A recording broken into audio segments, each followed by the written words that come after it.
Les envois de fonds de la diaspora sont devenus la première source de devises de l'Égypte devant les recettes des exportations, les revenus du canal de Suez, les recettes touristiques et les investissements directs étrangers. Entre juillet 2021 et mai 2022, ces envois ont connu une hausse de 2,1%. Selon les données de la Banque mondiale, ce renchérissement est le reflet de la hausse des prix du pétrole qui alimente les envois de fonds depuis les pays du Golfe arabique vers l'Égypte. La diaspora égyptienne est l'une des diasporas qui envoie le plus de fonds rapatriés dans leur pays d'origine, et cela aussi est renforcé par le fait qu'il y a aujourd'hui une crise du pétrole.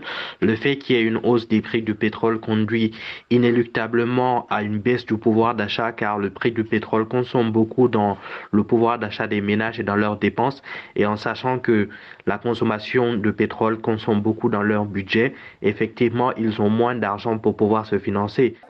L'Égypte compte une diaspora estimée à 10 millions de personnes, avec une majorité établie dans les pays producteurs de pétrole du Golfe arabique, au Royaume-Uni et aux États-Unis. Devenue la première source de devises du pays, les transferts de la diaspora égyptienne entre juillet 2021 et mai 2022 se stabilisent à 29,1 milliards de dollars contre 28,5 milliards de dollars un an plus tôt. Je pense que comme dans la plupart des diasporas, c'est l'essentiel de ce mécanisme qui explique le fait que la diaspora égyptienne soit de plus en plus sollicitée pour l'envoi des fonds dans ce pays.